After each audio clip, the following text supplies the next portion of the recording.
Hello there. We all at some point in our lives look back in retrospect, cherish some moments and which some scenes could be replayed and repeated. I am Olusola Agbalu, a wife, a business consultant and a real estate marketer.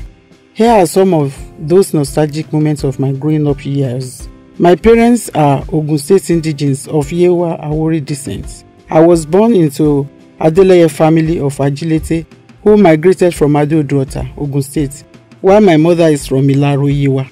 I am from a polygamous family. Both parents are retired teachers. Growing up was fun.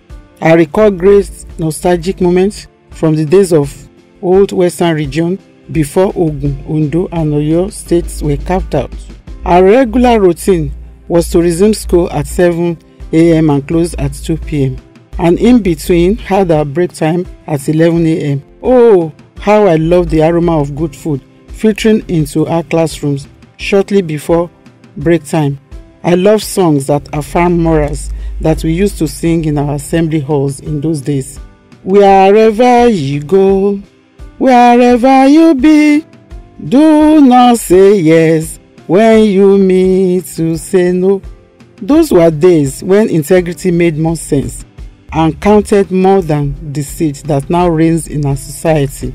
Those were days when we were taught to make hay while the sun shines with rhymes like Jai ìtànà tó ń tàn tó tutù tó sì dára má dúró dọjọ́ ọ̀la àkókò súré tètè. Literally means pluck that flower while it blossoms. Don't wait till tomorrow when it withers, for time runs faster than we think. Those morals ingrained in our subconscious mind really made the difference in shaping us to become who we have become today. How can I forget my hawking days when I had to assist my paternal grandmother to hot akpara? Akpara is a snack eaten by Yewa-Awori people. The Igbos call it ugba. Then we never saw hawking as child abuse by our parents. I equally used to follow my grandmother to the farm to harvest palm kernel for palm oil production. The dignity of labor was so inculcated in us quite early in life, and we were made to learn the importance of contributing something to the home economy despite the fact that we were still schooling. In those days, no one thought of defiling young girls who hawked, and incidences of sexual abuse were rare, if non-existent. Unlike today, when people take advantage of female hawkers and sexually abuse them, the environment is no longer safe and conducive for such. Sad, so sad.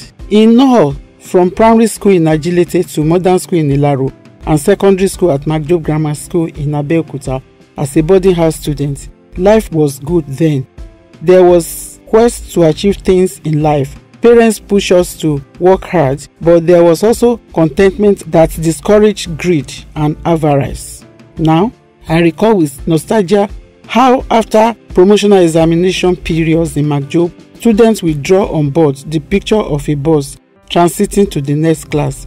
The brilliant ones who were sure of promotion will have their names and images drawn in the first coach of the bus, followed by average student images. You will find some images of students standing at the aisle of the promotion bus or hanging by the entrance of the bus, while some will be seen running after the bus and some will be obviously left behind. The fear of having our images being drawn as one of those left behind made us strive so hard to ensure we passed our examination in flying colors. Those were the days when academic rivalries were healthy and competitive. Do we have that these days? Food for thoughts. Holiday periods were another interesting episode of my growing up years. We would spend our holidays visiting family members in places outside Ogun State. Such visits offered me the opportunity to know and identify with my extended family members. It was such a delight to see siblings, cousins, nieces, nephews, uncles, aunties and grannies. We shared everything in common. We accompanied each other everywhere, including the toilets. The joy of holidays and celebrations still vibrates in my heart. But sadly, as the society becomes sophisticated, we began to grow apart. We began to raise fences over our once unfenced houses to imprison ourselves, thinking we were shutting others out. Class and complex began to set in. Today, we've made enemies out of our neighbors, foes out of families, foreigners out of friends, and witches out of the ones we once considered our true riches. It is now pleasurable to demonize each other, behind each other. The children of yesterdays who kept vigil over the joy of seeing each other are now adults, and they don't want to see each other. Gradually, we've allowed hatred take over our hearts. The question is, where is the love? Where is the kindness? How did we get here?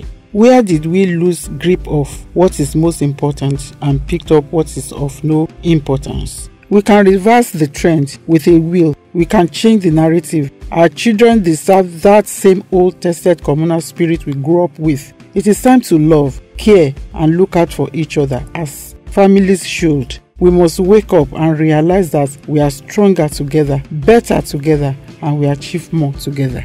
Our children deserve a brighter and greater tomorrow. Not stories of the good old days we keep telling them. Let's reverse the trend. I therefore support this patriotic drive by Sir Seun Oribadejo towards a greater tomorrow for us and the coming generation. Thank you.